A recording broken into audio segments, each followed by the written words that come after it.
કૃષ્ણ કનૈયા લાલ કી જય.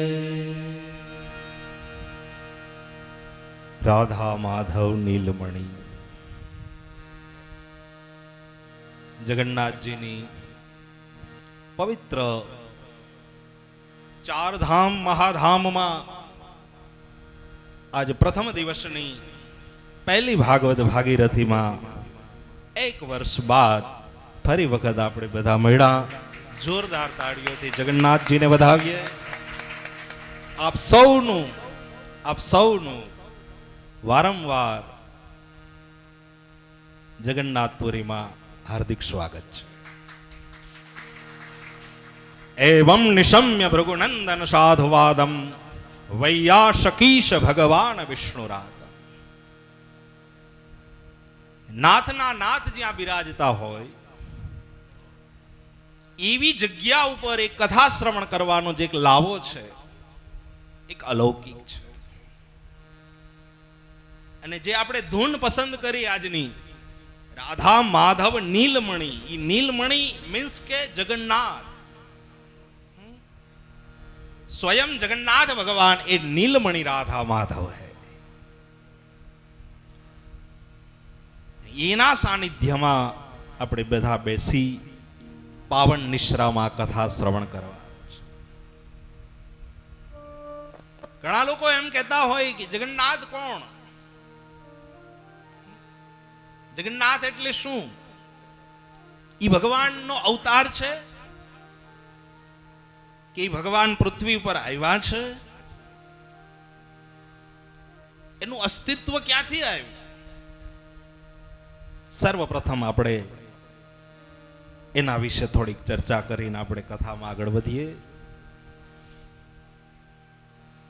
કે બ્રહ્માજીની 25મી પેઢી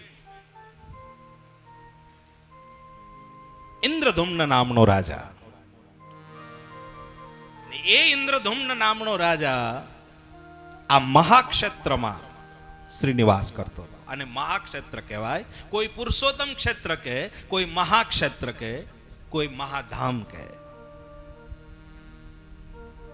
એ રાજા શ્રીનિવાસ કરતા હતા અહીંયા. અને એ રાજાને સ્વપ્નમાં ભગવાન આવ્યા અને ભગવાને કહ્યું કે તું મારા માટે મંદિર બનાવ. આજ્ઞા થઈ, મંદિર બનાવ્યું. તો મંદિર તો બની ગયું. હવે એમાં ક્યાં ભગવાનને પધરાવવા? એ તો કઈ સપનામાં આવ્યું નહોતું. અને રાજાની પૂર્ણ શ્રદ્ધા હતી એટલે એને કઈ સપનામાં ભગવાનને પૂછ્યું નહોતું કે મારે ક્યાં ભગવાનનું મંદિર બનાવવું. આપણા જેવા હોય તો હમ ડીપમાં પૂછી લે. પણ એને એ નહોતું પૂછ્યું. એને તો બસ આજ્ઞા થઈ ને બનાવ્યું. મંદિરમાં કોને પધરાવા? રાજાએ અનશન લીધું કે પ્રભુ તમે આવીને પાછી આજ્ઞા કરો, મારે કોને પૂછવા જવું? વળી પાછા સપનામાં આવ્યા અને કહ્યું કે આજથી 15મા દિવસે તારી પાસે એક કારીગર આવશે અને સમુદ્રમાંથી એક કાષ્ટ તણાતું આવશે અને કાષ્ટની મૂર્તિ તારે ઈ કારીગર પાસે બનાવવાની. બરાબર એ જ પ્રમાણે 15મા દિવસે કારીગર આવ્યા. એ કારીગર બીજા કોઈ નહોતા, સાક્ષાત વિશ્વકર્મા ભગવાન હતા. વિશ્વકર્મા ભગવાન ખુદ પોતે મિસ્ત્રીના સ્વરૂપમાં આવ્યા અને સમુદ્રમાંથી કાષ્ટ આવ્યું. વિશ્વકર્મા ભગવાને રાજાને કહ્યું કે એક રૂમની અંદર હું મૂર્તિઓ તૈયાર કરીશ, તમારે રૂમમાં આવવાનું નથી. સંક્ષિપ્તમાં આખી તમને શોર્ટ વાત તમને ખબર હશે, પણ છતાંય હું કહી દઉં. રૂમની અંદર મૂર્તિઓ તૈયાર થવા લાગી. રાણી સાહેબ બાજુમાંથી રૂમમાંથી નીકળે તો અવાજ કાંઈ આવે નહીં. એને એમ થયું કે આ કઈ હથોડીનો લાકડાનો કઈ ચૂકનો અવાજ આવતો નથી, ક્યાંક કારી ગઈ મૃતપ્રાય નથી થઈ ગયા ને, જરાક જુઓ. રાજાને બોલાવ્યા. રાજાએ કહ્યું, હા સાચે જ અવાજ નથી આવતો. અને દરવાજો ખોલ્યો. જ્યાં દરવાજો ખોલ્યો તો વિશ્વકર્મા ભગવાન પણ અંતર થયા. મૂર્તિઓ તૈયાર છે પણ અર્ધદગ્ધ. કોઈ મૂર્તિમાં ચરણ નથી તો કોઈ મૂર્તિમાં હસ્ત નથી. 3 મૂર્તિ. એક સ્વયં ભગવાન જગન્નાથજી, સુભદ્રાજી અને બલરામજી.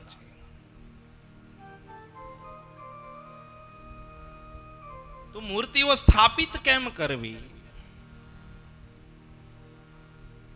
એની પ્રાણ પ્રતિષ્ઠા હોય કે યજ્ઞ હોય કે કેમ કરવું? એમ મૂર્તિઓ તો છે પણ હવે મંદિરમાં સ્થાપિત કેમ કરવું? વળી પાછી ભગવાન પાસે ગયા. ભગવાને કહ્યું, આની પ્રાણ પ્રતિષ્ઠા નથી કરવાની, ખુદ મારા પ્રાણ જ આમાં હું આપી દઈશ. ભગવાનનું શ્રી હૃદય જ્યાં બિરાજે છે એ સ્વયંભૂ ભગવાન જગન્નાથ, ઈશ્વરો સર્વભૂતાનામ હૃદયેશ અર્જુન તિષ્ઠતિ. ઈશ્વર સર્વમાં છે, બ્રહ્મ બધામાં છે, પણ હૃદયમાં પહેલા છે. આપણામાંય બ્રહ્મ છે, કાનમાં, આંખમાં, બધાયમાં બ્રહ્મ છે, નાકમાં બ્રહ્મ છે, હસ્તમાં બ્રહ્મ છે, પણ એનું મેઇન કેન્દ્ર સ્થાન જો કોઈ હોય તો એ છે હૃદય. શરીર હોય, હાથ હોય, પગ હોય, આંખો હોય, બધું જ હોય, પણ હૃદય ના હોય તો ચાલે? ચાલો હૃદય હોય પણ હૃદયમાં પ્રાણ ના હોય તો? સ્વયં પ્રાણ છે એ હૃદય છે. હૃદયની અંદર પંચ પ્રાણ મહાભૂત વસે છે. હજી ધબકારા સંભળાય છે.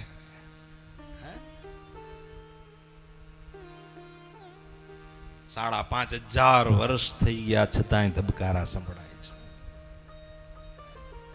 એવા જગન્નાથજી, એની યાત્રામાં આપણે આવ્યા છીએ. જગન્નાથપુરી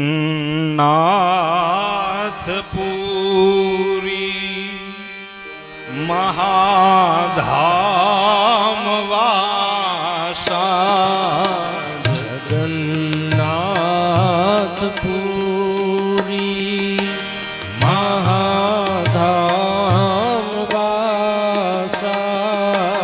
જગન્નાથપુરી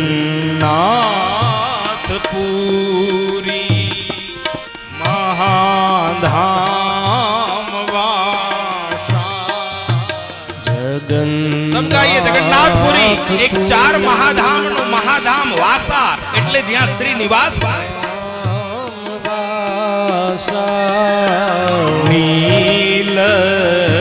નીલમણિ પ્રભુ શ્રી નિવાસ. નીલમણિ પ્રભુ શ્રી નિવાસ. નીલમણિ પ્રભુ શ્રી નીલમણિ પ્રભુ શ્રી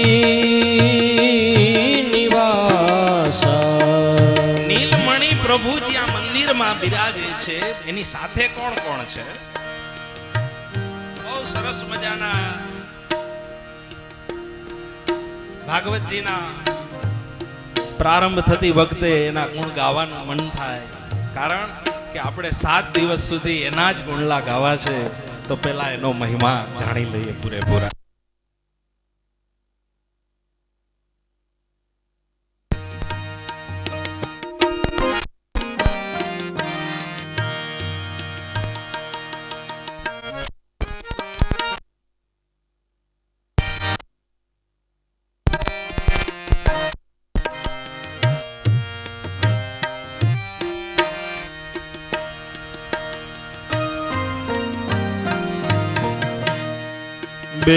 બેની સુભદ્રા બલભદ્ર ભ્રાતા.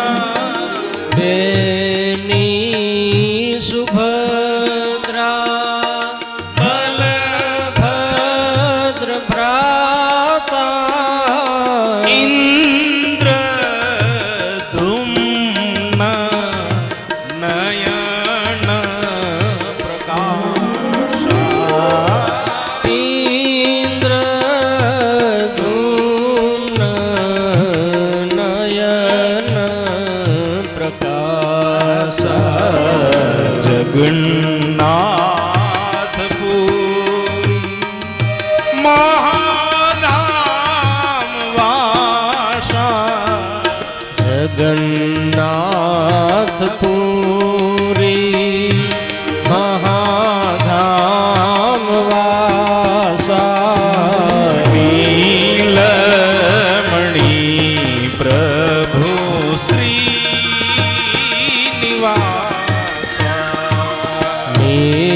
जगन्नाथपुरी महाधाम वासा, वहां कौन वास करे? श्री नीलमणि प्रभु। એવું મહાધામ જગન્નાથ ના ગુણ લાગા.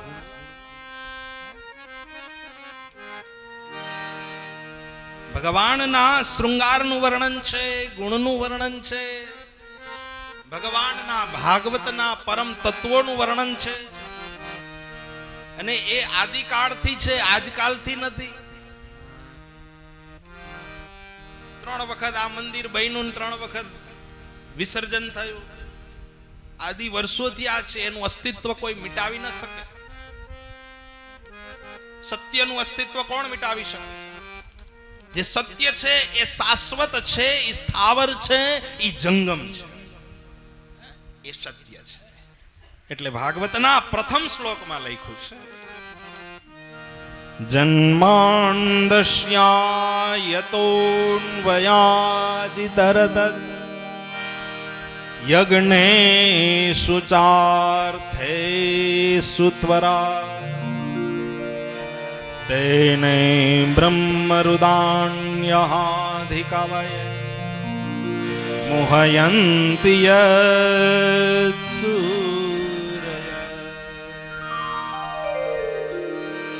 તૈજો વાયનૃદાં યથા વિનિમયો યત્ર ત્રિસર્ગો નૃષાં ધામ્નાં સદા વિનિરુદ્ધ કુહકં સત્યં પરમ ધીમહિ.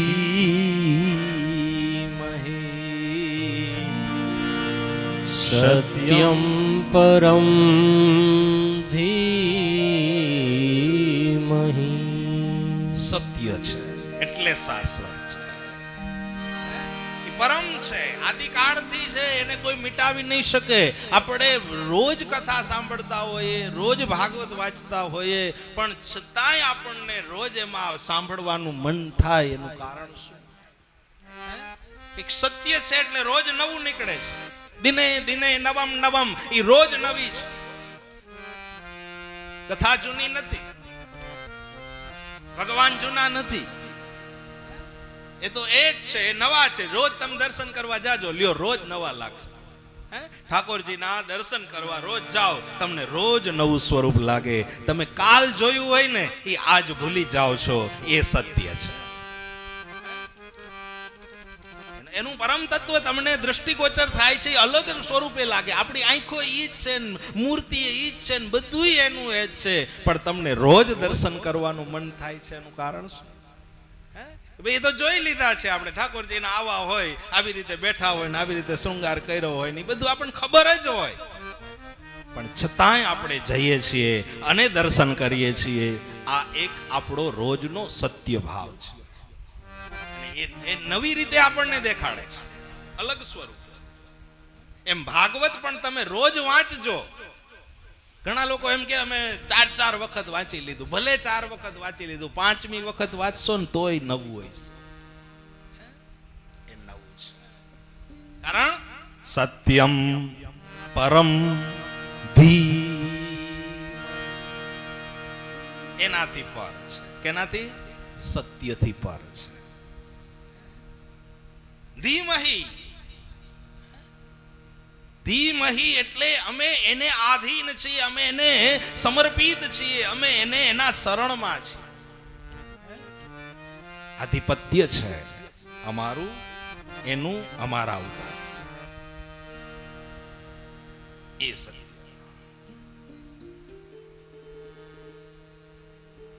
કથા એટલે શું? આપણે બધા કથા સાંભળવા માટે આવ્યા, 2500 કિલોમીટર થી દૂર કથા સાંભળવા આવ્યા ને. કથા સાંભળવા કે ફરવા આવ્યા? કથા સાથે ફરવાનું છે એવું મગજમાં રાખજો, હાથે હાથ દી. ફરવાનું તો છે જ, પણ કથા સાથે. ફરવા સાથે કથા નથી.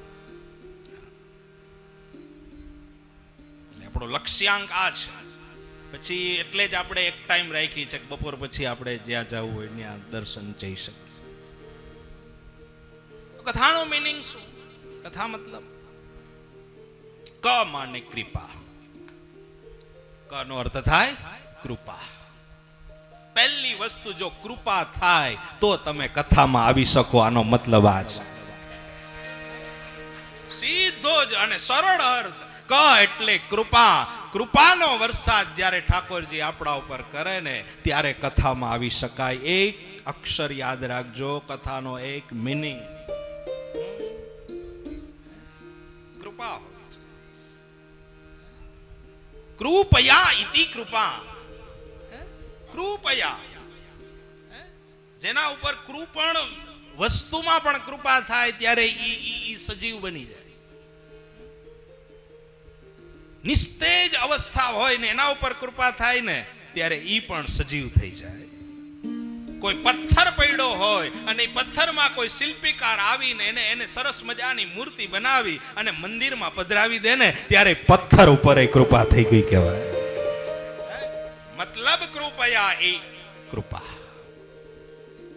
વૃક્ષમાં પણ કૃપા થઈ છે, પથ્થરોમાં કૃપા થઈ છે. એવા અનેક પુરાવા આપણા શાસ્ત્રોમાં છે.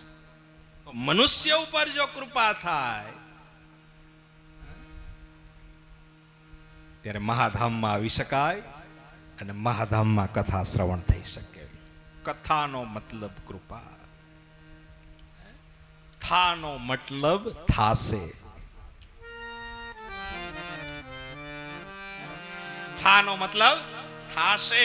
આવ તમને તમારી ભાષામાં, સરળ ભાષામાં સમજાઈ જાય એવો આજ મેં કથાનો અર્થ એક ભગવત કૃપાથી આપની સામે હું વર્ણવું છું.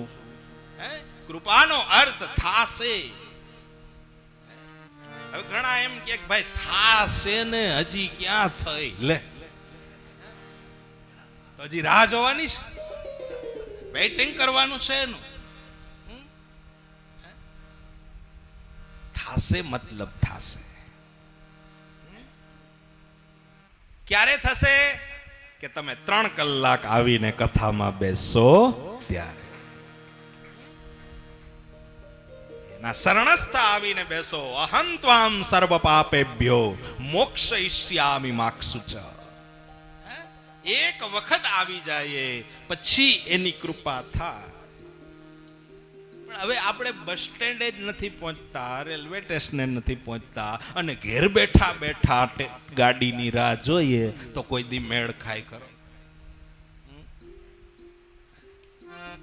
શરણમાં ગીતામાં લખ્યું છે અહં ત્વામ સર્વ પાપેભ્યો મોક્ષયિષ્યામિ માક્ષુચ સર્વ ધર્માન પરિત્યજ્ય મામેકં શરણં વ્રજ અહં ત્વાં સર્વ પાપેભ્યો મોક્ષયિષ્યામિ માક્ષુચ. સર્વ ધર્માન પરિત્યજ્ય મામેકં શરણં. ઠાકોરજી શું કે મારા શરણમાં આવી જા, પછી જવાબદારી મારી છે. એક વખત એના શરણમાં જતા રહીએ પછી એની જવાબદારી, પછી એના ઉપર કૃપાનો વરસાદ થાય થાય થાય.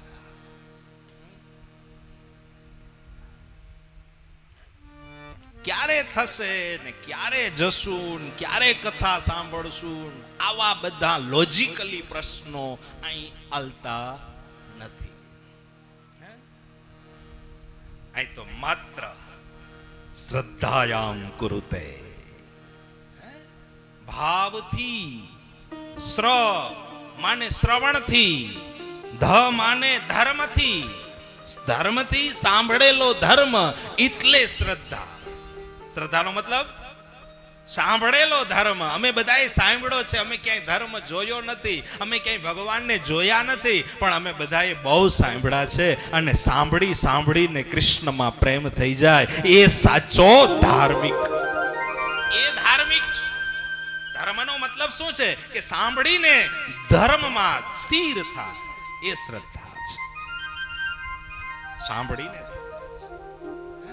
રૂક્ષ્મણીએ કૃષ્ણને જોયા નહોતા, ખાલી સાંભળ્યા ને ત્યાં કૃષ્ણમાં પ્રેમ થઈ ગયો. સબરીએ રામને જોયા નહોતા, સાંભળ્યા ને ખાલી એમાં પ્રેમ થઈ ગયો. એમ આપણે કોઈએ જોયા નથી, આપણે બધાય 7 દિવસ સાંભળશું ને એટલે એનામાં રતિ થઈ જશે, એમાં ભાવ થશે.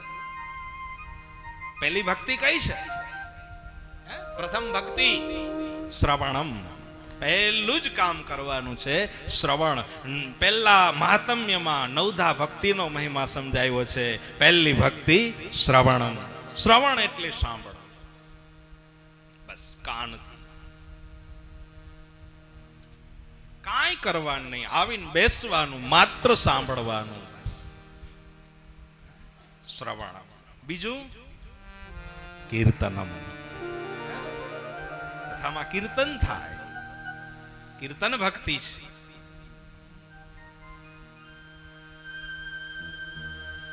નાચીએ, ગાઈએ, સાંભળીએ, ધૂન આવે ત્યારે તાલી બજાવીને બોલીએ, આ કીર્તન ભક્તિ છે. અને આમાં પણ એક યોગા છે પાછા ભેગા. આમાં બધું જો આપણા ઋષિ મુનિઓએ એટલું બધું આપણા માટે કરી દીધું છે કે એમાં બધું જ આવી જાય. આ 9 બધું જ આવી જાય. તમારે ક્યાંય ક્લાસ કરવા જવું જ નથી. કીર્તનમ. તાલી બજાવો યોગા છે. એક એક પોઈન્ટ વાઇબ્રેટ થાય, અને એ પોઈન્ટ વાઇબ્રેશન થાય ને કે નસું બસું દબાતી હોય ને બધી ખુલી જાય. પોઈન્ટ છે. ગયા છો ને એક્યુપ્રેશર માં નથી જતા ને, આમાં પોઈન્ટ દબાવે. હા, ત્યાં તાલી બજાવો તો આ બધા પોઈન્ટ એમનેમ દબાઈ જાય. કીર્તનમ યોગ છે. ત્રીજી ભક્તિ સ્મરણમ. સ્મરણ કરીએ, ચાલુ હોય ને સ્મરણ કરીએ. કોઈ પણ ભાવે તમે સ્મરણ કરો, કોઈ પણ વ્યક્તિનું સ્મરણ કરો ને એમાં પણ પ્રભુની ચર્ચા આવતી હોય ને તો ઈ સ્મરણ પણ ભક્તિમાં લેખાય છે. પણ ચર્ચાનો મેઇન ઉદ્દેશ ધર્મનો, સત્યનો એ હોય. તમે અહીંથી ચાલીને દર્શને 5 નામ લઈ લ્યો ને તો જેટલા પગલા તમારા મંદિર સુધી જાય ને એ બધા જ ધર્મના મંડાઈ જાય. સ્મરણનો મહિમા છે. સ્મરણ છે. યસ્ય સ્મરણ માત્રેણ જન્મ સંસાર બંધના વિમુચ્યતે નમસ્તસ્ય વિષ્ણવે પ્રભવિષ્ણવે વિષ્ણવે પ્રભવિષ્ણવે. યસ્ય સ્મરણ માત્ર, એક સ્મરણ માત્રથી જન્મ સંસાર બંધનાત, એના બંધન તોડી નાખે સ્મરણ. અને એના પાછા આપણી પાસે પુરાવા પણ છે. એ બધા તમને 7 દિવસમાં કહેશું. ખાલી વાતો નહીં, હાવ પુરાવા વાર. આપણે બધા પુરાવાને બહુ માનીએ ને, પ્રૂફ આપો, પ્રૂફ આપો. આ પ્રૂફે દે હું તમને. બધા જ પ્રકારના પ્રૂફ ભાગવતમાં છે. યશ સ્મરણ માત્ર. એટલે ત્રીજી ભક્તિ કઈ થઈ? સ્મરણમ. સ્મરણ. શ્રવણમ, કીર્તનમ, વિષ્ણુ સ્મરણમ, પાદ સેવનમ. ચોથી ભક્તિ આવે સેવા. પાદ સેવનમ, સેવા કરીએ. ઠાકોરજીની શું કરવાની હોય? સેવા. ત્યાં ભક્તિ શબ્દ નથી વાપરો, જોજો. બહુ સમજવા જેવી વાત છે. ત્યાં ભક્તિ શબ્દ નહીં, ઠાકોરજીની ભક્તિ નહીં. શું? સેવા. યદનુગ્રહંતો જંતુ સર્વ દુઃખા તિગો ભવે. સેવયા, સેવા છે. તમે ઉભા થઈને થાળી મૂકી આવો, એ સેવા છે. ઉભા થઈને કોઈનો હાથ પકડીને પગથિયા ઉતારી દો, એ સેવા છે. કોઈને જગ્યા આપી દઈએ, એ સેવા છે.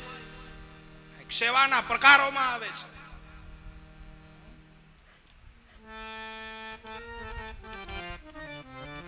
સ્મરણમ, પાદ સેવનમ, અર્ચનમ, અર્ચા કર, અર્ચન કર. કાંઈ વસ્તુ ના હોય આપણી પાસે, પૂજાની કોઈ સામગ્રી ના હોય દાખલા તરીકે, અને આપણે પૂજા કરવી હોય તો શું કરવા? અર્ચન, અર્ચન કરીએ. આ પુષ્પ ચડાવીએ, આ જલ ચડાવીએ, આ માલા ચડાવીએ, આ ભોગ લગાવીએ. અર્ચન. કાંઈ નથી અને કરીએ એ અર્ચન છે. તમે જ્યાં બેઠા છો ત્યાં તમારું મંદિર બની જાય એ અર્ચન છે. તમે જ્યાં છો ત્યાં મંદિર બની જાય એ અર્ચન છે. તમારા હૃદયમાં સ્વરૂપ સ્થાપિત થઈ જાય અને ઈ સ્વરૂપની તમે અર્ચા કરતા હોય કે તને હું ચોખા ચડાવું છું, તમને હું ચંદન કરું છું, તમને હું શૃંગાર ધરાવું છું, તમને હું ભોગ લગાવું છું. આ અર્ચન છે. તમે જ્યાં બેઠા છો ત્યાં થઈ જાય.